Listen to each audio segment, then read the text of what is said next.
iniciamos aqui nossas aulas de hidrostática. Você deve recordar na nossa aula presencial que eu fiz no quadro dois átomos hipotéticos, né? Um deles sobrava elétrons e o outro faltava elétrons, nas camadas KLMN, qualquer. O que sobrava elétrons, ele seria um átomo negativo, tem mais elétrons do que prótons, e o que falta elétrons tem mais prótons no núcleo do que elétrons na camada externa. Vocês devem recordar também que eu fiz vários questionamentos com vocês, até vocês chegarem à conclusão, ou intuitivamente chegarem à conclusão, de que os elétrons que estão no átomo negativo saltam em direção ao átomo, que está faltando elétron, preenchendo algumas lacunas naquele átomo que está positivo. Ou seja, o átomo que está negativo salta ou perde elétrons da última camada, que são os elétrons que têm menos força elétrica com relação ao núcleo, facilmente eles se desprendem, e saltam em direção ao átomo que está faltando elétrons. Então, para ocorrer esse deslocamento de elétrons, tem que existir uma diferença de carga elétrica entre os átomos, como está escrito aqui embaixo em verde. Então, essa diferença de carga elétrica entre os átomos causa uma diferença de potencial. Então, o termo correto utilizado em física, nós chamamos isso aqui de diferença de potencial, DDP. Diferença de potencial. Capaz de fazer alguns elétrons saltar de um átomo para outro. Então, essa diferença de potencial faz com que ocorra um movimento, como está escrito aqui em cima, movimento dos elétrons. Diferença de carga, diferença de potencial, causa o movimento dos elétrons. O movimento dos elétrons no mundo macroscópico, no nosso dia a dia, significa o quê? Significa que uma lâmpada está acesa emitindo luminosidade.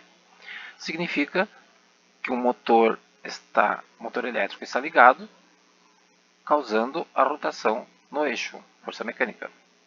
Significa que algum aparelho está ligado e está aquecendo a água do chuveiro.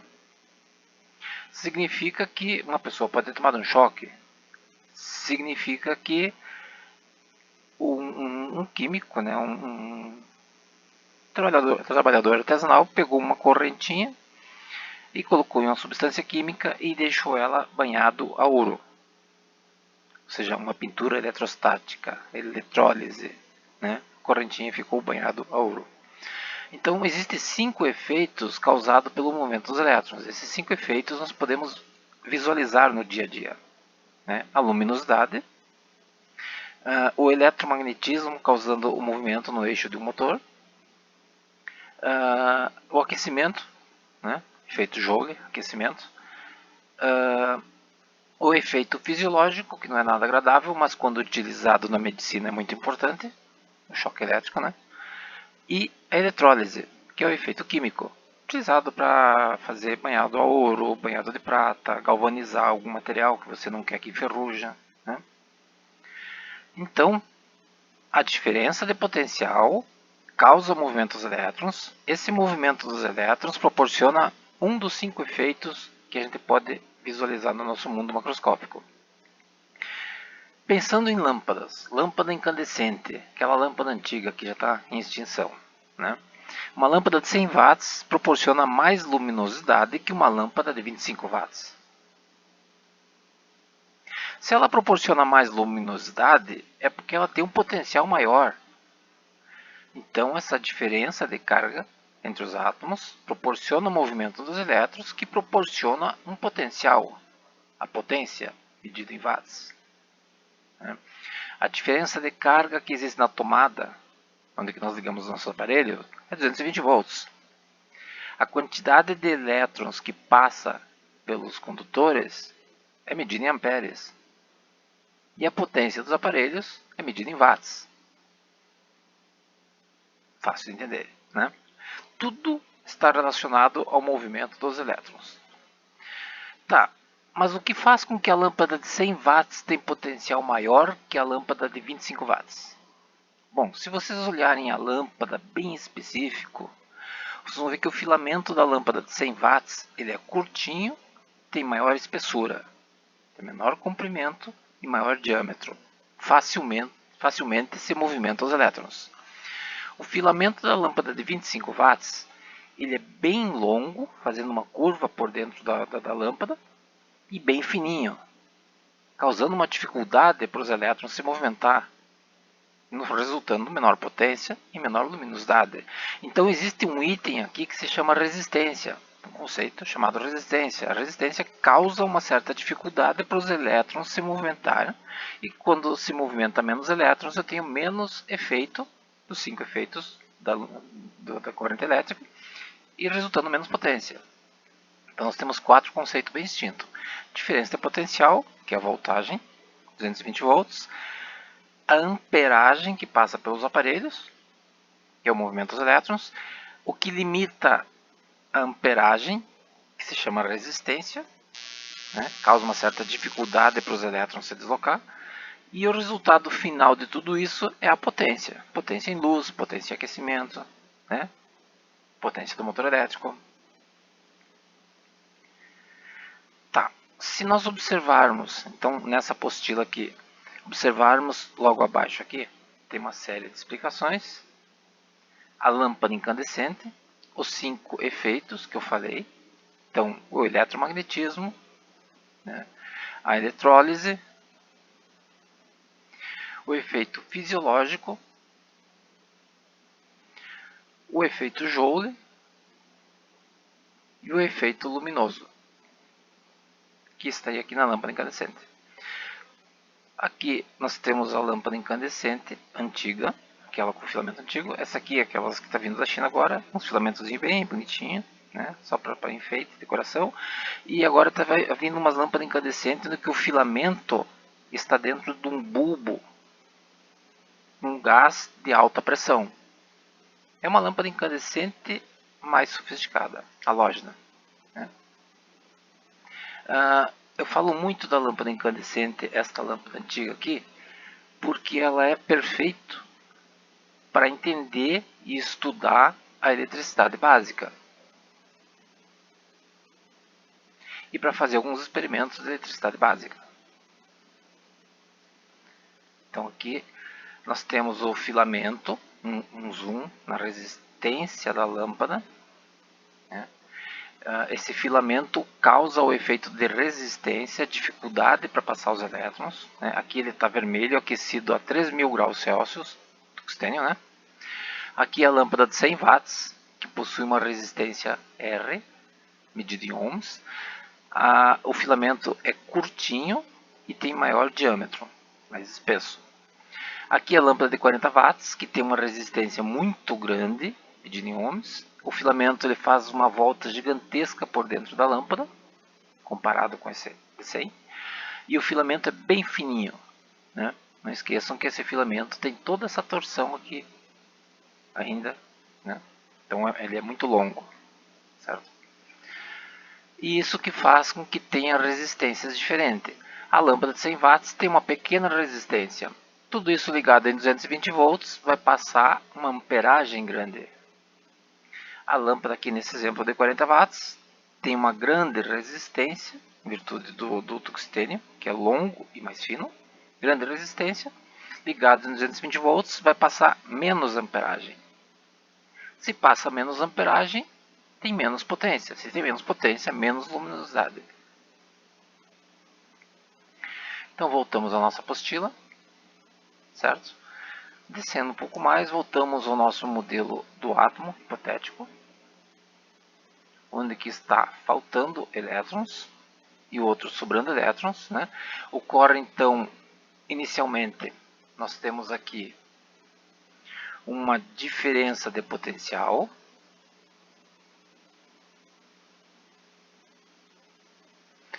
Aqui, inicialmente, tem uma diferença de potencial. Um é negativo, outro é positivo, causando o movimento dos elétrons, que se deslocam de um átomo para o outro, a amperagem, né? A diferença de potencial é a voltagem. são limitados pela resistência. No dia a dia, a resistência pode ser um fio de cobre, um fio de alumínio, de prata, de ouro, né? Pode ser o dimensionamento das bobinas do motor elétrico, que vai me dar um motor de 2 CV ou de 1 CV. Enfim, são vários fatores que proporcionam essa resistência, ou seja, essa dificuldade para passar os elétrons, limitando a passagem dos elétrons. Se dificulta a passagem dos elétrons, passa menos elétrons, menos amperagem, menos potência. Porque a voltagem sempre é fixa. Em algumas regiões é 110 volts, algumas regiões é 220 volts, e nós temos também a rede trifásica 380 volts, e no meio rural a Coprel fornece 440 volts para alguns produtores. O resultado final então dos 5 efeitos da corrente elétrica é medido em watts, potencial luminoso no caso da lâmpada. Então aqui nós temos a voltagem, diferença de potencial, né, 220 volts, os 110 volts que é falado de modo corriqueiro, tecnicamente é 127 volts. Então 110 volts é um modo popular de se falar, o modo correto técnico é 127 volts. Tem regiões que é 127 volts, tem regiões que é 220. A resistência, medida em ohms, que é a dificuldade da passagem dos elétrons, que vai limitar a amperagem, a quantidade de elétrons que vai passar. A amperagem, então, é a quantidade da carga elétrica que passa no circuito elétrico num determinado tempo. A carga elétrica inicialmente foi medida em coulomb por segundo. Né? Coulomb desenvolveu um aparelhinho onde se mediu a carga elétrica. Eu vou proporcionar para vocês um vídeo mostrando isso. Tem na internet diversos vídeos, né? Potência é o resultado final de tudo que nós podemos obter das 3 medidas anteriores. Então, watts é a potência, a quantidade de energia elétrica transformada em luminosidade, calor, né, eletromagnetismo, que vai resultar em força mecânica, né, e assim por diante. Esse aqui é um mapa mental da eletrostática. Nós trabalhamos com a avaliação do mapa conceitual. Né? O mapa conceitual ele é todo lógico e tem que abordar todos os conceitos relacionados ao tema da eletrostática. Isso aqui é um mapa mental. Né? Pode ser completo, incompleto, ou seja, como o indivíduo estava entendendo a eletricidade no dia que ele fez o mapa. E esse indivíduo que desenvolveu esse mapa, disponibilizou na internet, sem assinatura, aqui Brasil Escola, né? Mas sem assinatura de quem realmente fez, apresenta da seguinte maneira. A carga elétrica. A carga elétrica, inicialmente desconhecido do que era, né? Se deu o nome de carga elétrica em virtude de Tales de Mileto, que fez experimento com âmbar. O âmbar, quando atritado com a roupa, com a lã, eletrizava e grudava algumas palhas, alguns objetos nele, como se fosse uma cola. E depois de um certo tempo ele perdia esse efeito da cola e não grudava mais. Se voltasse a atritar, grudava de novo. E assim foi dado âmbar, o nome do elétron, que chegou hoje a ideia do elétron. Só que a descoberta do elétron foi por volta de 1895, 1896, Thomson. E o desenvolvimento da teoria da eletricidade começa em 1800, ou seja, quase 100 anos depois que se descobriu a existência do elétron. Certo? A ideia de eletricidade vem com Tales de Mileto a.C., que seria a ideia de carga elétrica. A carga elétrica, então, se dizia que um objeto que tem eletricidade é mais, em vermelho. E esse objeto, no caso o âmbar aqui, tem eletricidade é mais. E o que não tem é menos. Falta alguma coisa e este sobra alguma coisa. Hoje a gente sabe que mais é o próton. E próton não tem elétron. E hoje a gente sabe que menos é o elétron. E quando tem excesso de elétrons em um átomo, o átomo é negativo. Tem mais elétrons do que próton, o átomo é negativo. Mas inicialmente na teoria se dizia mais onde que tinha o fenômeno elétrico e menos onde que não existia o fenômeno elétrico. Quantização, medidas, número. Né? Então, com a ideia contemporânea, a carga elétrica é o número de carga que existe vezes a carga do elétron. Mas inicialmente, tudo começou com Coulomb. Coulomb mediu a primeira carga elétrica. Então, ele desenvolveu a medida de 1 Coulomb. E com a ideia de carga elétrica, força de atração entre essas cargas elétricas, ele desenvolveu a fórmula da lei de Coulomb, onde que diz que existe uma constante vezes a carga do objeto 1, vezes a carga do objeto 2, dividido pela distância ao quadrado, proporciona a força elétrica entre dois materiais. Aqui no caso, o positivo se desloca em direção ao negativo, certo? Isso aqui é a teoria. Na prática, nos fenômenos, no laboratório, na tecnologia, a gente sabe sempre que o elétron que se desloca das camadas externas do átomo e vai em direção ao átomo que falta elétron, ao átomo positivo. Então, na prática, é do menos para o mais. Na teoria, é do mais para o menos. Na teoria, o mais é vermelho. Então, voltamos aqui, a quantização. Então, hoje se sabe que o número de carga elétrica vezes a carga do elétron vai dar a carga que existe no material, medida em Coulomb. Coulomb foi a primeira medida da eletricidade. O número de elétrons, né, que falta torna o átomo positivo. O número de elétrons que sobra torna o átomo negativo. E a carga fundamental é do elétron. Mas essa carga fundamental do elétron foi descoberta em 1895-96 por Thomson. A teoria da eletricidade começou a ser formada, elaborada a partir de 1800, praticamente 100 anos antes da descoberta do elétron. Hoje se sabe que a carga do elétron é 1,6 vezes 10 a menos 19 Coulomb. Coulomb foi a primeira medida de carga que surgiu na história da eletricidade. Esse número aqui, recapitulando, o elétron foi descoberto em 1896. Esse número da carga do elétron foi medido em 1923, de modo errônea. E posteriormente, depois de uns 10 anos repetindo experimentos, se chegou a esse número exato que tem hoje. Então, para vocês verem como a física foi toda, ela foi construída com a colaboração de diversos cientistas, diversos físicos, né? Hoje se sabe que essa aqui é a medida exata da carga elétrica, relacionada a Coulomb, que foi a primeira medida da eletricidade. Então aqui tem um mapa conceitual explicando eletrostática, de modo bem simples, né? Num próximo momento a gente vai ver alguns exercícios então da lei de Coulomb.